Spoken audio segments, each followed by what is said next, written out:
Hi everybody, it's great to be back here again on Itzama. Today is Sunday and I'd love to get a Torah lesson out. I am a bit late, but I have a great excuse this time. I had a fantastic weekend. My wife and I were invited to spend a weekend in the holy city of Hebron in Judea. As you know, the city of our patriarchs and matriarchs.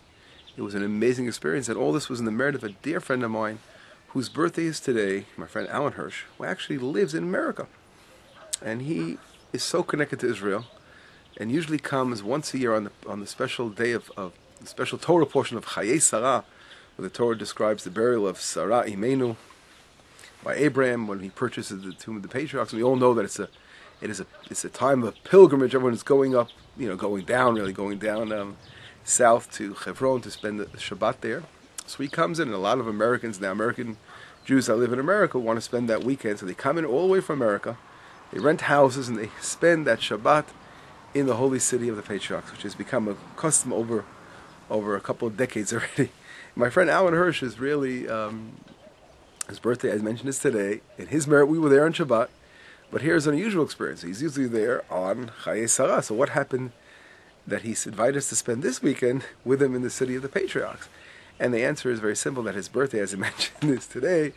He wanted to spend his 60th birthday in the holy city of the patriarchs, because he's so connected. His whole life for the last 20 years is assisting that community, and so he wanted me to spend Shabbat with him. So he invited Leah and I, and we of course we couldn't say no to Alan. I'll tell you why in a minute, why I can't say no to Alan when he invites you. And we had a great Shabbat. Our batteries are so charged, we're ready to roar. I can't describe to you how amazing it was to pray there and to feel the connection with our forefathers, just standing next to you in prayer and helping you connect to Hashem. It was an amazing experience. But I would like to, before I begin this lesson, in his honor, I'd like to tell you a story how I met this great man, and I call him a great individual, a great person, and it's so, I'm blessed to know such special people in this world. Alan goes back 10 years ago. I was on a speaking tour in America, and it was a Shabbat, and my cousin said, come and daven in my shul and talk about your community. And I gave this a long, whatever it was, a 20-minute speech about the community, about the importance of helping Itamar and helping build the land of Israel. And after I finished, I saw a man, every word I was saying entered his heart. And he comes running over to me after my speech, and he says, wow, I just didn't know you, I didn't know you guys out there in Itamar. I would love to be involved in some way of helping you. And he told me about a special project he does for the holiday, the Passover holiday, where he helps families in need to make their holiday happy. A lot of us who celebrate our holidays and our Shabbatot, sometimes we forget that there are other people that don't have even the money to put down, small money to put down to buy the basic necessities of their holidays. And he really wants to make holidays happy for those people. And he goes around and he collects money before the Passover, called, as we all know, Kimcha de Pischa, the collection that is done before the holiday of Passover. And he's been doing this for many, many years, helping families in the southern part, the Hebron part, where he's so connected to the tomb of the patriarchs, the city of Hebron, the community of Hebron. So when he heard me speak, he goes, I would love to add you guys to the list, have Itamar also on the map. So anyway, when I came, it was after Passover, so he really couldn't help us that year, but the following year I reminded him, and he was so forthcoming. He told me get a list. I spoke to my committee on Itamar that deals with families in need, and we got a list of the families, and I brought him those 10 names, or 10 or 15, whatever they were, and he immediately said, Moshe, let's go for it, and we organized help for those families, and it was amazing to see the light on the faces of the families that it made him so happy to receive chicken and wine and grape juice and lollipops for the children and some vegetables before the holiday, just to make the holiday easier for them, because we all know Passover is a huge expense for any family, and not to mention those who have very little. So all this, of course, was a blessing for Alan. He blessed everybody with his love and kindness, and it was amazing. So this is how I met that man, and this is how I became connected with him over the years.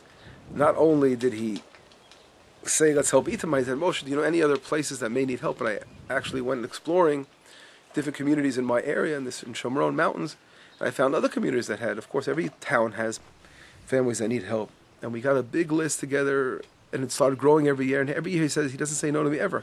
So if I add on 21 names, he'll find a way of helping those 20 new families. So we've really grown over the years, and now not only the southern base, about 700 families are getting help, but of course here are a couple hundred families on the Shomron area being helped by Alan before the Passover holiday. So this lesson is dedicated in his honor to a great man. His whole life is really helping others, and that's what I really think connects him to this week's portion, which I'll talk about in a second. But just a couple of small words about this man. He's so loved in Hebron. As a matter of fact, there was a sign that was sent up. Someone made a big poster from the city of Hebron by the community, and it said, "A righteous man comes to town." And it shows a picture of him on the building where we stayed for the weekend. It was just so great. So anyway, that is my story of, again, why I'm getting this lesson on Sunday. I'm a little bit late on it, but I'm just so full of energy from this beautiful weekend we had. And as everything happens, it was amazing. Going back home, we were traveling, it's a pretty long drive from Hebron to Itamar. It's about an hour and a half drive. And we're driving back, we make it to the area near Givat Asaf. On Route 60, the path, the same route for our forefathers traveled from north to south. And what happens when I get to, not too far from Givat Asaf, one of the hilltops nearby, my car breaks down. Apparently my clutch burnt out, and I'm sitting here with my wife, and I picked my son up in Jerusalem. We're on the way back, and it's about 11:30 at night, and was stuck. And thank God, had a miracle done for me that at least I could, sometimes you can't call anyone because the cliffs are high and you don't get good reception for the cell phones. But I was able to get a phone call out and call the tow truck, and they said we'll be here in 2 hours. It was like 11:30. He said we'll be here about only 1:30. It was freezing over here on the roadside. And you see the beautiful love and kindness. After a holiday with Abraham's town, an army truck comes by and they say, "Okay, we're going to stay with you guys for the whole time. We want to make sure that you're nice and safe over here." And they were hanging out with us. And we were waiting, for the truck to come. He finally did come. We called someone up from Itamar who actually drove out at 1:30 in the morning to go pick us up and took us back to Itamar. So it just ended a beautiful weekend of showing love and kindness. We saw with the army and with everyone around, people were stopping on the road and seeing us late at night. Is everything okay? So people do care about you, and then people reach out to one another. So it's a beautiful thing to see, and that's our experience by spending a weekend in the holy city of Hebron. We all know it's so connected to our portion, the Joseph area, where Joseph was sent from Hebron to see how his brothers are doing. And the whole thing is, the Hebron Hebrew means lechaber, to connect brothers through brotherly love. And this is, of course, bringing us right into this week's portion called Mishpatim. Parashat Mishpatim deals with a lot of laws, and as a matter of fact, there are, I think, 52 or 53, I don't remember, laws in this week's portion, which are a huge amount of laws. And a lot of people, when they get to Parashat Mishpatim, what do? They say, "Oh, wow." They like the stories, they like other things. This seems a little bit intricate details of law, but here's the beauty of Torah, is that God created a world where He wants us to live a life of halakha, live a life of law, of everything we do. And whether it's every day when we get up in the morning, we're praying to God, and how we do it, washing our hands and coming out of the bathroom, making a blessing after coming out of the bathroom, and always finding a way to connect God, bring God in our lives. And the Torah is really a whole way of life of how to living God every minute, living a life of God. And unfortunately today in the land of Israel, though it's a Jewish state and we return to the land of Israel, but unfortunately it's secular in many, many ways. And one of them is that the government of Israel still has a judicial system that is really a complete Gentile system. It's not a Jewish system of law based on Turkish law or other law, compare English law. It is not based on Jewish law, unfortunately. There's a whole movement in Israel trying to get, it's called Mishpat Ivri, trying to get the Jewish state to act like, act with Jewish law and not actually use foreign law. And it's very important. Change will have to take place one day in this country for us to reach a much higher spiritual state, because as long as we are practicing law which is foreign to our culture of the Jewish people, we're doing an injustice to our people, and of course we're acting against God in that way. And it has to be done, and this will take place as the country becomes more connected to Hashem and returns to and repents and becomes much more closer to God. It's going to be a natural process of turning the Jewish law, returning our Jewish law to where it belongs, to the prestige it deserves in the Jewish courts. And people that will be running this system should be people of great divine spirituality, of God-fearing people that can really lead the country, because it's so important when people have dispute and you go into a place, you can really people with hearts that can listen to you and give you their full attention and judge according to the way Hashem wants us to judge people. And that's the beauty of a Torah, and that's what, right after we received last week's portion, we read about the Ten Commandments. This week's portion, you have all these laws, these multiple laws that are mentioned, showing how the Torah goes down to every single detail. And as a matter of fact, we look at the Ten Commandments, we see the Ten Commandments are divided into two parts. One part is the laws that between man and God. In Hebrew we say ben adam l'makom, and the other part is ben adam l'chavero, between a man and his friend. And they're really two halves of the same coin. That's why why there was just one tablet. Why did it have to be two tablets? The point was to show that there are two sides. And some people favor only one side, and that's a mistake. A person could be a great God-fearer and worship God. When it comes to loving his fellow neighbor, he's very, very lacking in that area. On the other hand, he can be great to his fellow neighbor, but with God, he doesn't really care too much about worshiping and praying to God and doing what he has to do with his relation between God. The idea is to combine the two worlds. To be a complete individual is having a person who loves God and loves God's people that he created. He knows how to behave to God's creations, and that is a complete individual. The two halves being one, two sides of the same coin. And this I said in my honor, my friend Alan Hirsch, whose whole life is to give to others and to reach out to that side of really helping people, and chesed. It's so connected to the city of the patriarchs. It's chesed from Abraham, and that's again our introduction to this week's lesson. I'd like to really focus on one particular law of these many, many laws, and it's described in chapter 23. I'll actually bring the verse out. I'll read the verse to us. The verse is like this. Again, 23 verse Hey. כי תראה חמור שונאך רובץ תחת מסעו וחדלת מעזוב לו, עזוב תעזוב עמו. Think about a person you don't like too much. So think about it, right? Everyone, as I say this verse, when you think about a person you don't like too much, think about it right now. Give me you a second. Okay, you thought of someone? Did anyone really come in your mind? Hopefully, you love everybody, but you think about someone that you don't get along too well. That's really someone that's really made you, in your life miserable in the past. I'm sure people have had certain individuals in their lives that made life difficult for them. Think about someone like that. Okay, you got it. Good. So what does this verse say? If you're actually, you see someone you don't like too much, your enemy, and he has a donkey, it's loaded up, and you see him, he's having trouble over there. The things are falling off the donkey's back and having issues with the donkey. What does it say? You can't stand aside. I don't like this guy. I'm going to leave him alone. Let him do it. Let him fall apart. You got to go over and help him.